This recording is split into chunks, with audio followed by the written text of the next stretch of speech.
rikthyer dhe me mua në studio është bashkuar dhe kolegus Sokol Breku. Sokol, mirë se erdhe. Faleminderit për ftesën, është gjithmonë kënaqësi.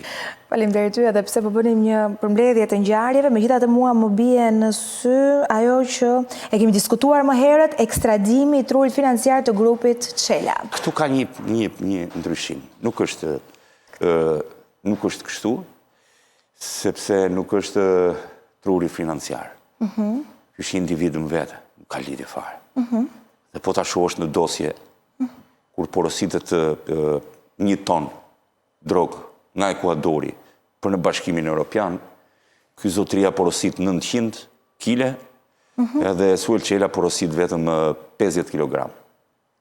Kjo është e gjithë historia. Kështu që ky është një individ shumë i fuqishëm.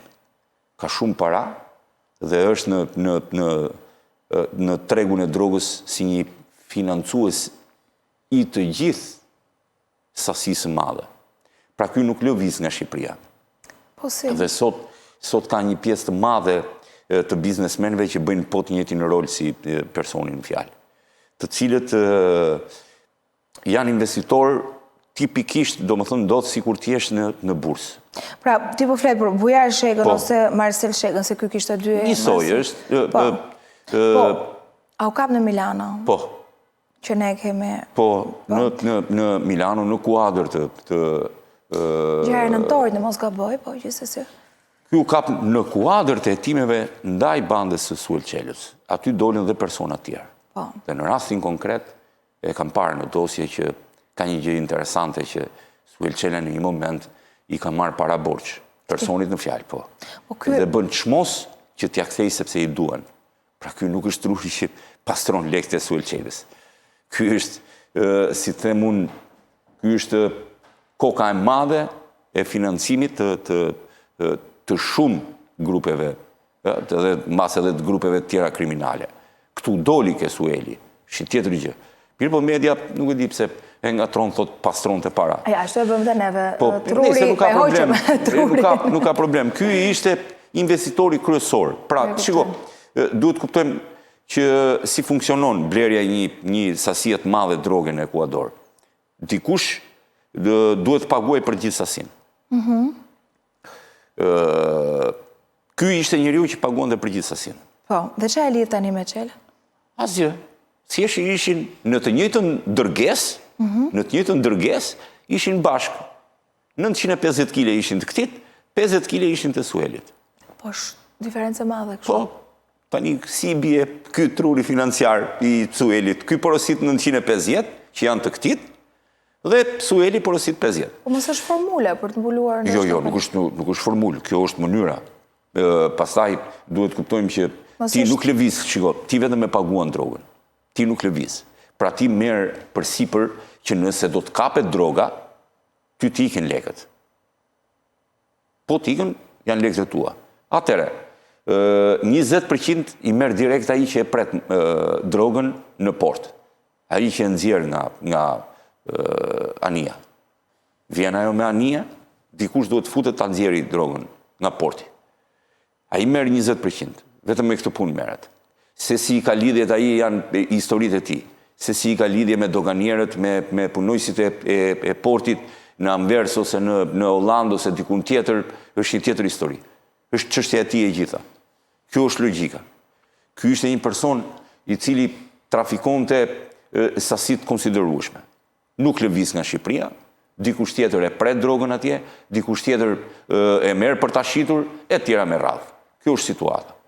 Pra ky ishte një ndër financuesit kryesor në trafikun e drogës nga Elbasani. Tani, më bëj lidhjen me Çelën. Gjatë gjithë kohës... Se ky apo vjen këtu po ekstradohet për hesab të lidhjeve me Çelën? Ky po ekstradohet sepse u arrestua dhe po ekstradohet sepse në një ndër ngarkesat që dilte, që ishte porositur në Ekuador, ishte dhe roli i këtij. Pra, të dy bashkë po blinin drogë. Po nuk është se kishte ndonjë lidhje që ky ishte merrte paratë e Suel Çelës dhe i pastronte, përkundrazi. Ai i jepte borxh Suel Çelës. dhe ka në një moment që ja kërkon, i duhen parat që i ka dhënë borç, dhe aty shihet mënyra, aty kam kuptuar dhe unë, do më thënë, se si është i komunikim, është teti i rëndësishëm për ne gazetarët, për të kuptuar i rëndësishëm për ne gazetarët, për të kuptuar se se si bëhet transferimi parave, dhe aty e purdra, një prej antarëve të organizatës së tij, i cili mos gaboj ndodhet në Belgjik, dhe i thot, Marcelit i duen legët që i kemi. I kam 700.000 euro, duhet t'ja kthej patjetër. Dhe ti tha, duhet bësh 1, 2, 3, 4, duhet mbledhësh gjithë borxhet që na kanë njerëzit. Mbledh këtu, dhe aty në një komunikim në atë llojin, në atë dialektin Elbasanas, i thonë që sepse duhet nis lekët për Ekuador, ca me kinez, ca me italian, ca me transferta, ca me çanta, ca me institucione bankare, dhe aty krijon një ide se si bëjnë ata transferimin e parave nga Bashkimi Evropian për në Shqipëri, që duket që vjen në një formë të ligjshme. Asnjëherë se kam kuptuar pse në fakt media e ka lidhur gjithmonë si truri financiar, duke bërë personin fjalë, domethënë një njeri në shërbim të Suel Çelës, ndërkohë që është e kundërta. Sueli shpeshherë mund të jetë në shërbim të këtij zotërisë. Ky ka shumë para, ai ka ecur në biznesin e drogës, edhe kjo është mënyra. Po, këtë si e njohim ne? Ku na del përveç se këtij rasti, ka patur ky procedimet më parshme? Jo, nuk ka patur. Se thua arrin në Shqipëri? Po, është një biznesmen. Është biznesmen? Po, ka 2 firma, po. Ka 2 firma të tij. Dhe me ato kam përshtypjen që ai pastron paratë e veta.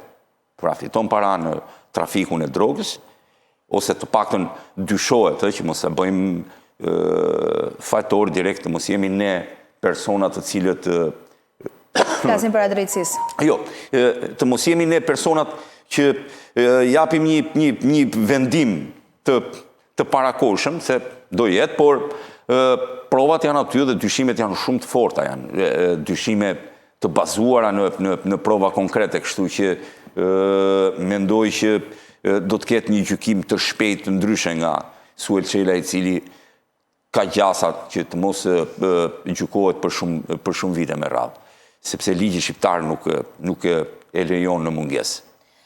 Nga gjithë grupi i Suel Çelës, pothuajse shumë pak janë ata që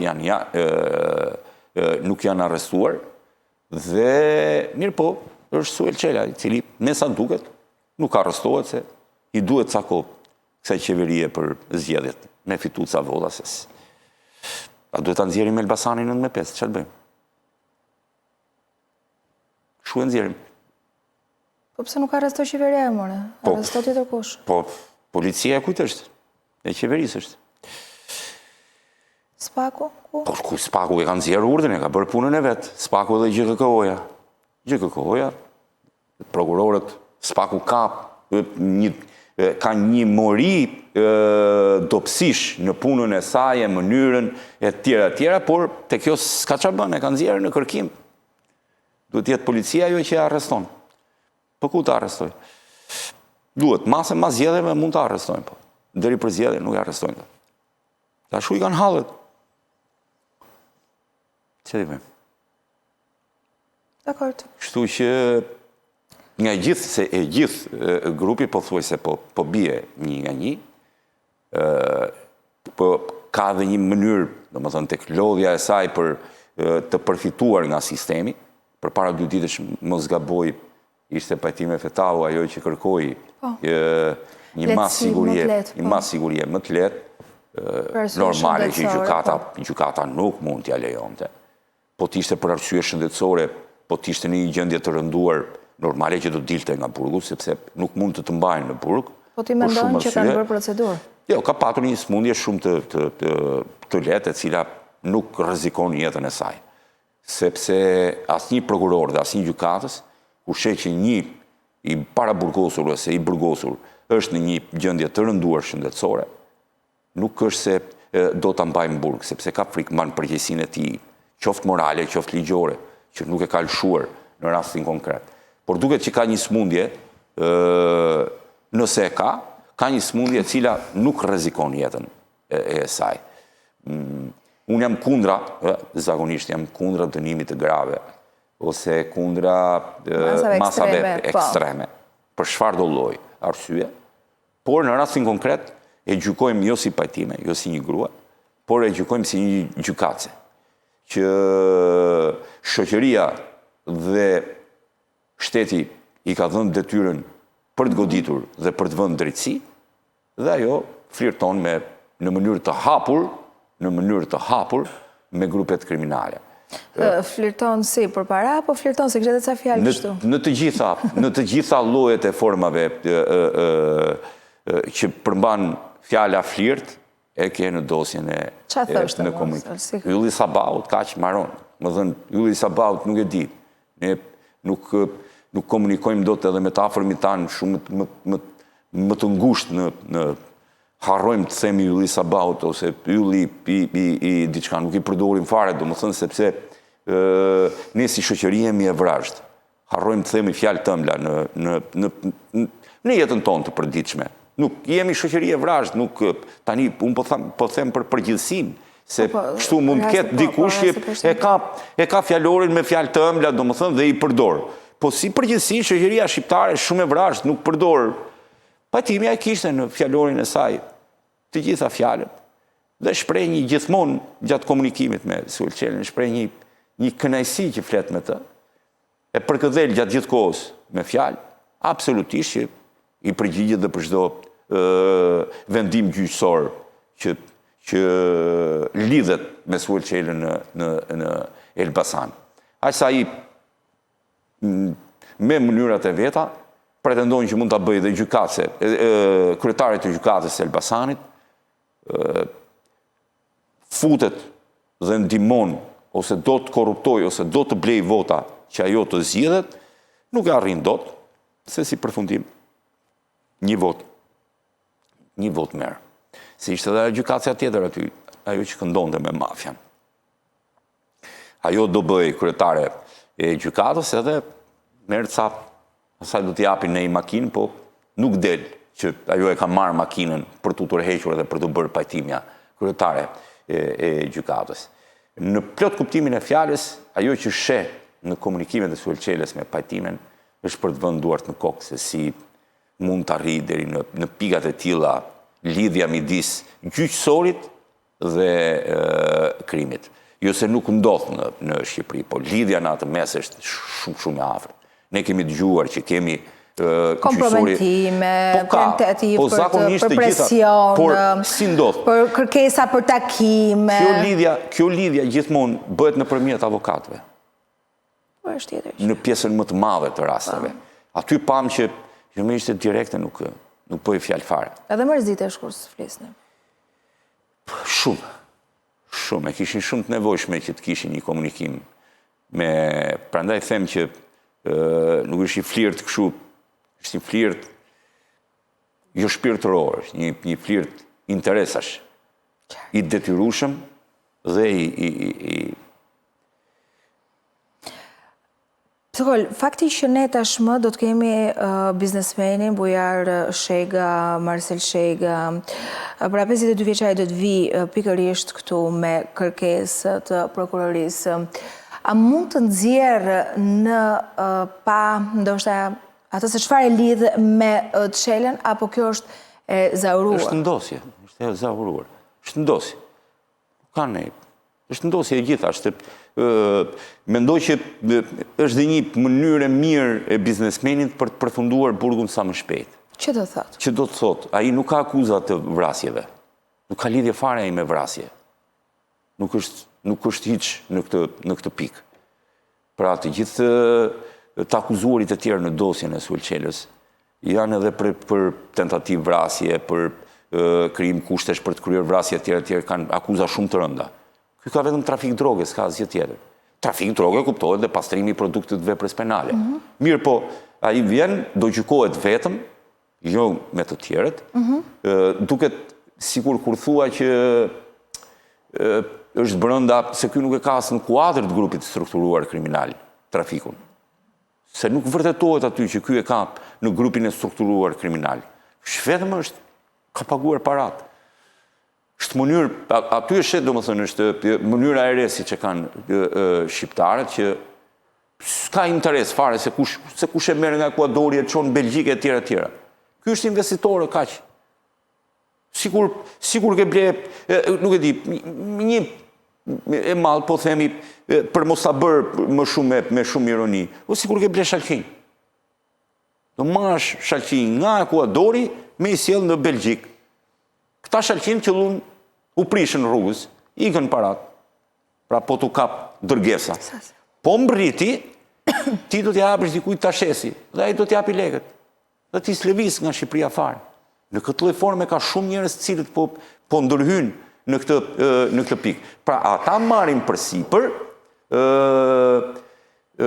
gjithë investimin e drogës, e cila po u kap, është humbje e tyre direkte.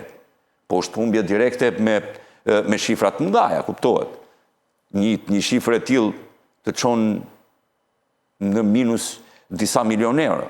Se aq bën një dërgesë. Me gjithë aktet korruptive të policëve ndërkombëtar që do ketë, se duhet të korruptosh në Ekuador, duhet të korruptosh në Belgjik, për ta nxjerrë nga porti duhet të korruptosh doganierët atje me 20% e tjera me radhë. Ju flisni për një biznesmen që ne kemi cilësuar si truri i pra... Por që nuk ka, po ta shohësh edhe akuzat, është trafik ndërkombëtar droge dhe pastrimi i produktit të veprës penale. Të dyja bashkë mund ta çojnë atë. Unë besoj që e kuptoj edhe mënyrën se si do ndjeki, pa mbritur në Shqipëri, do ndjeki një mënyrë të tillë duke kërkuar proces të përshpejtuar për të marrë 1/3 e uljes, do bëj ca kohë para burgim dhe maksimumi që mund dënohet ai është 7-8 vjet. Po, tani këtu, apo flasim për një person i cili merret me drogë, si?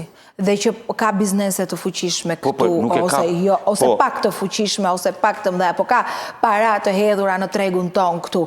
Automatikisht, kur ti përfshihesh në sasira të konsiderueshme, se dakord nuk qenë ka e çelës. Trafiku i drogës nuk është... Po për çfarë bleu ky? Për çfarë mori këtë sasi? Se ju thatë 5% i kishin ka, 5% trafik droge e ka akuzën. Edhe pastrimi i produktit të veprës penale. Kur futet pastrimi i produktit të veprës penale, do të thotë që do të ketë edhe një sekuestrim të aseteve dhe sekuestrim të pronave që ke, edhe besoj që do ketë edhe sekuestrime, pasi të marri dënimin, kuptohet. Do t'i sekuestrohen një pjesë e madhe e pasurisë që ai ka. Sepse ka 2 firma të mëdhaja, besoj do të ketë edhe asete të tjera. Edhe mendoj që do të ketë bllokim.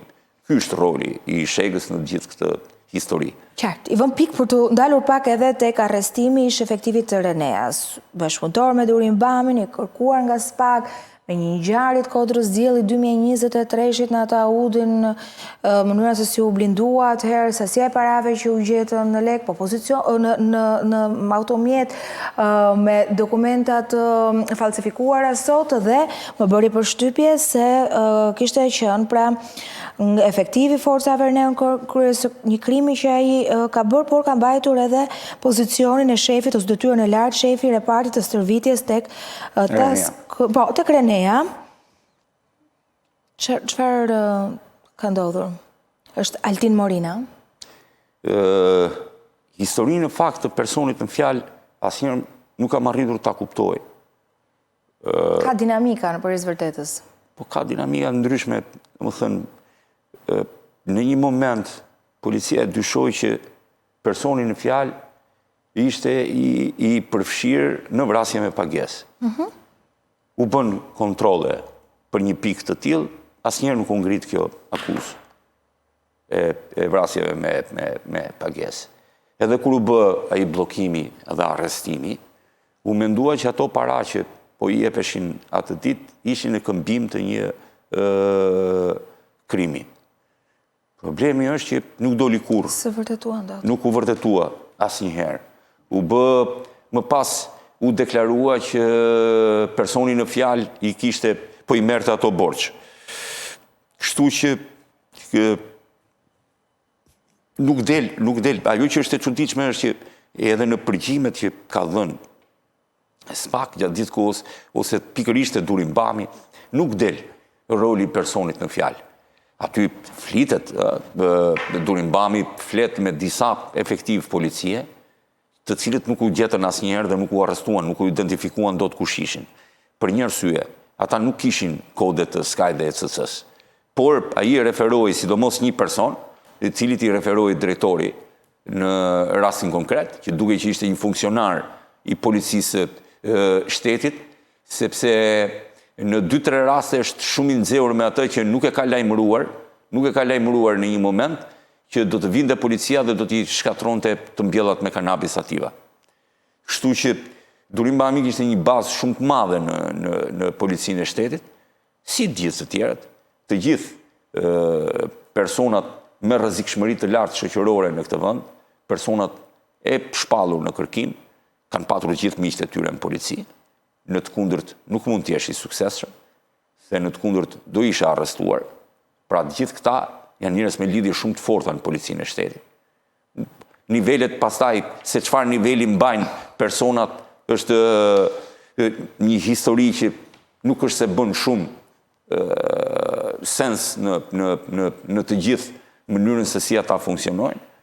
Kjo është mbrojtja që marrin, informacioni prej tyre, sepse ajo që u intereson më shumë është lëvizja fizike e forcave të policisë. Dhe këtë ata e sigurojnë me këto informacione që marrin nga policët. Prandaj themi shpesh që një pjesë e madhe janë të dekonspiruara e aksioneve që bën policia. Ashtu si të them që Renia u bë më shumë se një vit që çdo aksion të shton. Nuk e kap dot njeriu për cilin është nisur. Këtu duket qartë azi që është punimi, ka dekonspirim, se kush e dekonspiron është tjetër gjë. Ka një vit që niset për aksione dhe nuk arrin dot. Ka vajt 3 herë në Shkodër, nuk kontrole dhe nuk gjen dot asnjë. E flasim për njësi më të lartë aty. Po, njësi më të lartë, po informacionin e kanë gjithë edhe lajmërojnë. Të gjitha operacionet e fundit. Kreu një operacion tani në së fundmi në Pogradec, ku kapi vetëm njonin që sikte nga shtëpia. Të tjerët që ishin shpallur në kërkim nuk i kapi dot. Është një problematik shumë e madhe, mirë po duke qenë se nuk deklarohen asnjëherë aksionet, vetëm kur ka ndonjëherë në një arrestim të vogël deklarohet që Renia ishte në aksione dhe kreu arrestime apo kontrolle banesash në 1 apo 2 qytete të vendit, vetëm atëherë deklarohet. Kjo do parë, do më thënë, në një pjesë po e Renias ishte ajo, që SPAK i vuri pikërisht me që folën për dosjen Suel Çela, kur do bënte arrestimet e gjithë antarëve të tjerë të Suel Çelës, pati dekonspirim. SPAK bllokoi të gjithë telefonat e personave që kishin hartuar operacionin, duke nisur nga drejtori i përgjithshëm e duke përfunduar te drejtori i Elbasanit, të gjithëve u mori celularet. Dhe po kuptoi që nuk gjeti asnjë provë, sepse besoi që ata kanë komunikuar me ndonjë njeriu që e ka dekonspiruar atë aksion, ka komunikuar me një celular tjetër, jo me atë celular që ka pasur në funksion, domethënë atë që t'jep shteti në dorëzim. Sepse celularet e policisë, domethënë gjithë e dinë që janë me 41 në kodi tyre dhe fillon me 41 dhe gjithë numrat e tjerë. Janë të lidhur me njëri tjetrin dhe të gjithë 41 isha dhe bllokuar, nuk dhanë asnjë gjas, asnjë provë që ishte dekonspiruar prej tyre, sepse dekonspirimi ka ndodhur me një numër tjetër telefoni i cili nuk është në emrin e atij drejtori ose shefi policie që ka dhënë lajmërimin. Dhe kjo është rasti i parë që në fakt SPAK-u vinte gjithë komandën drejtuese të policisë nën hetim dhe u bllokoi telefonat, se nuk ishte e pak ato që ti marrësh telefonat të gjithë drejtuesve kryesorë të policisë së shtetit, mirë po nuk gjeti dot asnjë provë dhe e mbylli atë hetim. Pikërisht për Suel Çelën ishte ai operacioni. Prandaj them që Sueli nuk do kapet përcakuese. Ashtu i duhet shtetit, që të mos largohemi edhe nga kjo. Kështu që me këtë ish efektivin e Reneas, asnjëherë nuk po kuptohet, domethënë, se ku i ka të gjitha dyshimet kryesore prokuroria speciale në 2 arrestime të menjëherë, një pas njëshme, dhe që nuk del në përfundimin e akuzës konkrete ndaj tij, se ku, në cilën akt ishte i përfshirë dhe ku janë provat, domethënë, për arrestimin e tij. Kuptohet qartë. Çfarë lidh se këtu me Durim Bamin? E lidhin edhe me trafikun e drogës, mund të jetë një person i cili përveç detyrave shtetërore të jetë i përfshirë dhe në... Që duhet kuptosh që Durim Bami, në zonën ku jetonte Durim Bami, në Fushkruj, asnjëherë nuk ka arrestime nga policia lokale. Gjatë gjithë kohës është nga Renea. Edhe arrestimi më i vogël. Edhe një kontroll banese më të vogël. Sepse Fushkruja është një vendi më i vështirë për policinë e shtetit për të menaxhuar. Në atë kohë, se tani janë larguar gjithë. Janë të gjithë në Dubai. Dhe duke qenë se ishte shumë i vështirë, gjatë gjithë kohës, vetëm Renea kontrollon në atë zonë. Duke qenë se vetëm Renea, të duhet një njeri i cili punon në Renea. Absolutisht që s'pak ka dyshime që personin fjalë ishte një informator në rastin konkret. Mirë po, ka një komunikim edhe për një pushk në një rast, në një nga rastet e hetimit të Durim Bamit me personin fjalë. Mirë po, tamam qartë azi, aty del që ai komunikon me një shef policie, por nuk del se kujt është. Në atë kohë, s'pak nuk arriti do të gjej se kush është ky policë. Janë dhe 2. Biles për një prej tyre, flitet që ai shkon dhe ke shtëpia për drek. Mirë po nuk del emri. S'pak nuk arriti do të vërtetoj se cili ishte polici që shkon dhe të drekonte me Durim Bamin. Ata i referohen gjatë gjithë kohës që drejtori. Ai ishte i një rangu të lartë, sepse në një moment i kërkojnë këtij drejtori policie që të zgjedhë SPZ të zonës ku ndodhet dhe banon Durim Bami, një ndër njerëzit e tij. SPZ është ai që kontrollon zonën, domethënë inspektori i policisë së zonës që ka, inspektori i rendit i policisë.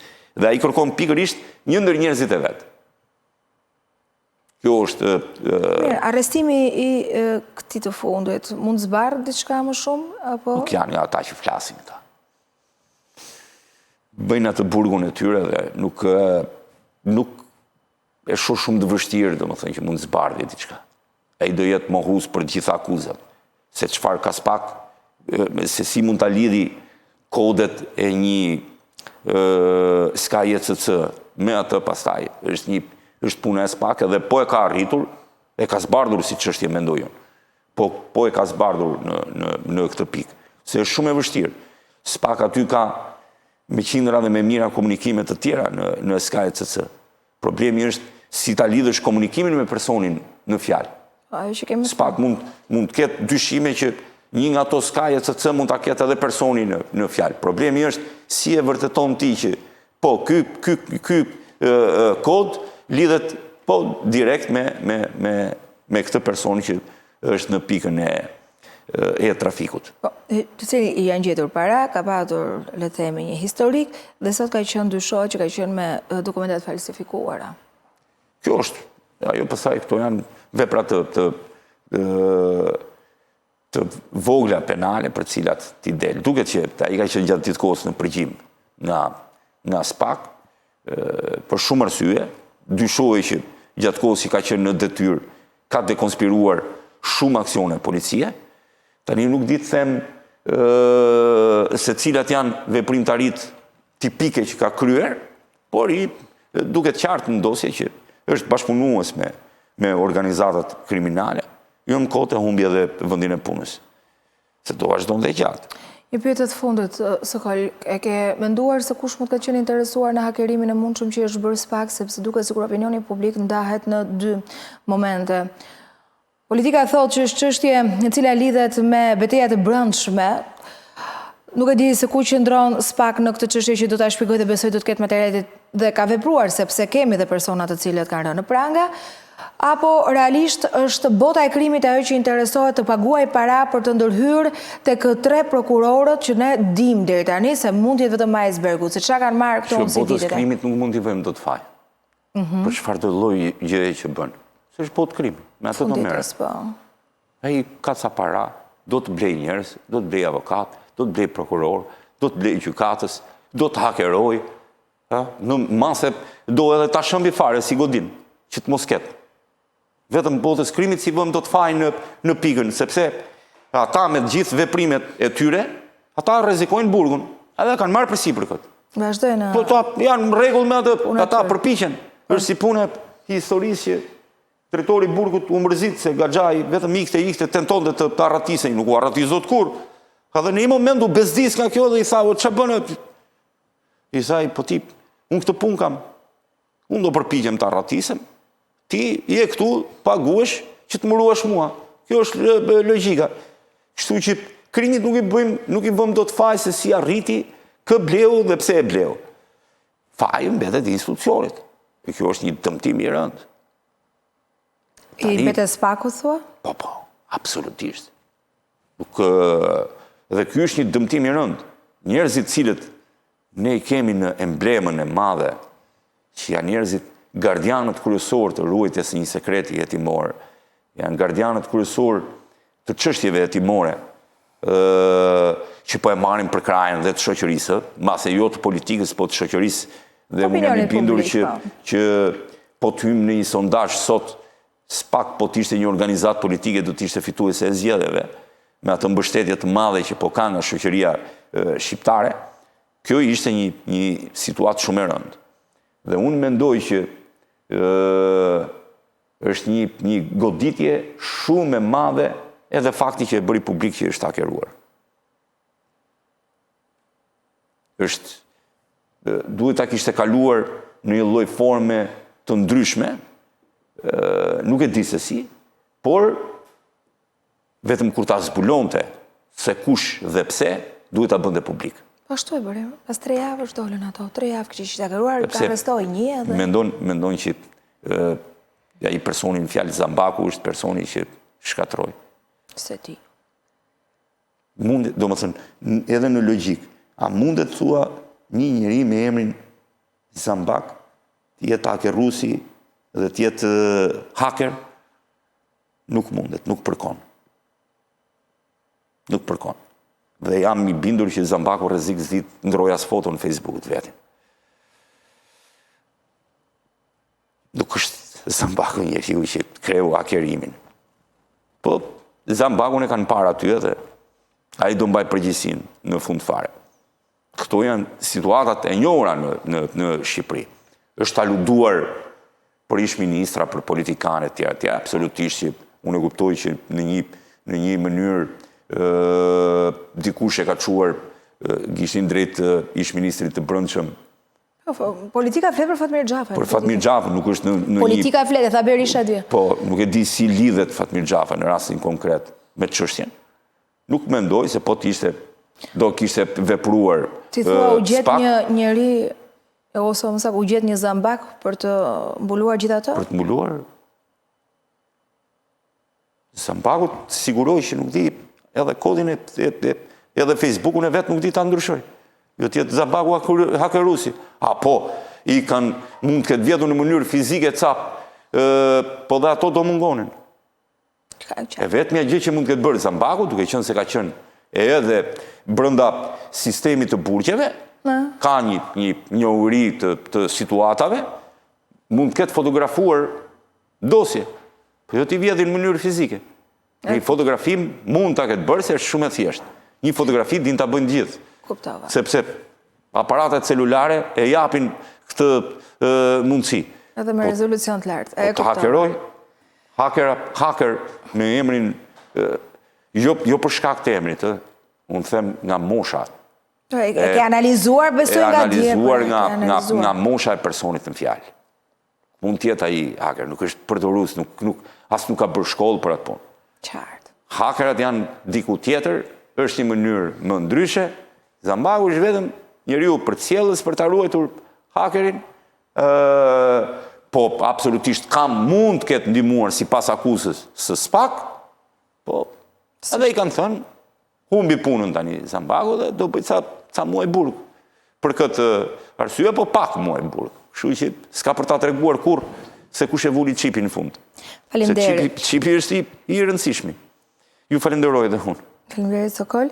Besoj ne do kemi mundësi që të shojmë edhe emisionet, si jemi në kushtet... Po, kjo e vjedhje kjo është e tmerrshme, kur e mendon, që selia më e ruajtur në Shqipëri vidhet në këto lloj forme dhe me paturpsim Aty dhe përshkruar Zambakun, besoj, me detaje. Do ta përshkruajmë Zambakun, për çfarë ti themi në Shqipëri është mbush me Zambak gjithandej. Të gjithë ata janë në përburgje. Asnjëri prej atyre që mban përgjegjësi direkte nuk është. Të gjithë fshihen. Dikush do ta bëj burgun për tjetrin. Bën më pak burg, ka vendimën e vet, normale që shumë pak janë ata që mund të thyen edhe tregojnë shefat e tyre. Faleminderit edhe një herë Sokol. Ndjekim edhe emisionin se po ngacmoj e di që ndoshta do të marri pak edhe pasioni edhe do të nxjerrësh detajet.